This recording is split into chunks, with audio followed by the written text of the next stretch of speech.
warahmatullahi wabarakatuh. Perkenalkan, nama saya Kelvin Hanifatur Rahman dari Fakultas Syariah, Prodi Hukum Keluarga Islam. Di sini saya akan memberikan penjelasan terkait materi mata kuliah Fikih Siasah dengan dosen pengampu Bapak Muhammad Irfan, SHI, MSc. Yang pertama ada pengertian Fikih Siasah dan Siasah Syariah.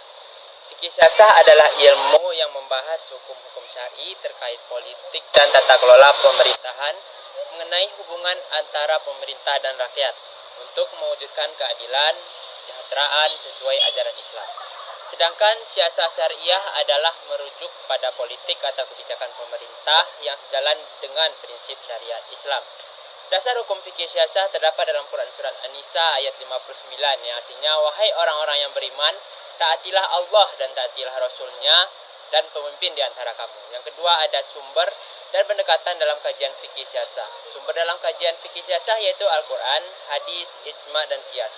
Pendekatan fikih siasah meliputi pendekatan tekstual berupa literatur dan pendekatan kontekstual terkait situasi sosial, politik, dan budaya.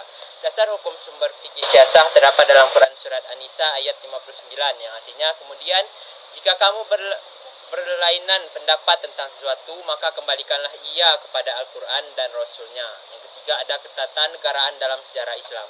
Ketatanegaraan dalam sejarah Islam dapat kita lihat pada dua masa, yaitu era Khulafaur Rasyidin, yaitu era 4 khalifah Abu Bakar, Umar, Utsman, dan Ali, dan pada masa dinasti Umayyah dan Abbasiyah. Dasar hukum sistem khalifah yaitu hadis Nabi yang berbunyi, dahulu Bani Israel dipimpin oleh para nabi. Apabila seorang nabi wafat, maka akan digantikan oleh nabi yang lain. Namun sesungguhnya tidak ada nabi setelahku, akan tetapi akan ada banyak khalifah yang banyak. Yang keempat ada konsep penting dalam sejarah pemerintahan Islam. 3 konsep penting dalam sejarah pemerintahan Islam yaitu, yang pertama ada khilafah atau khalifah yaitu pemimpin umat Islam. Yang kedua ada imamah yaitu kepemimpinan spiritual dan politik. Yang ketiga ada syura yaitu metode pengambilan keputusan berdasarkan musyawarah. Dasar hukumnya terdapat dalam Quran Surat Ali Imran ayat 159 yang berarti, dan bermusyawarahlah dengan mereka dalam urusan itu atau duniawi.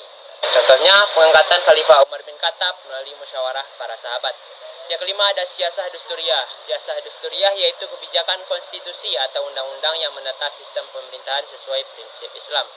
Dasar hukum siasah dusturiyah terdapat dalam Quran Surat Al-Ma'idah ayat 49 yang artinya, dan hendaklah kamu memutuskan perkara di antara mereka menurut apa yang diturunkan Allah, dan janganlah kamu mengikuti hawa nafsu mereka. Contohnya adalah negara-negara yang mendeklarasikan hukum Islam sebagai dasar konstitusi mereka seperti Arab Saudi, Brunei Darussalam, dan Qatar. Yang terakhir ada siasah dauliyah. Siasah dauliyah adalah politik luar negeri Islam yang mengatur hubungan internasional dengan negara-negara lain dalam hal kerjasama dan perdamaian. Dasar hukum siasah dauliyah terdapat dalam Quran Surat Al-Muntahamah ayat 8 yang artinya, Allah tidak melarang kamu untuk berbuat baik dan berlaku adil terhadap orang-orang yang tidak menerangimu karena agama dan tidak mengusir kamu dari negerimu. Quran Surat Al-Muntahanah ayat 8. Contoh siasah dauliyah adalah perjanjian Hudaybiyah antara kaum muslimin dan Quraisy untuk menjaga keamanan dan kedamaian antara dua pihak. Sekian dari saya. Assalamualaikum warahmatullahi wabarakatuh.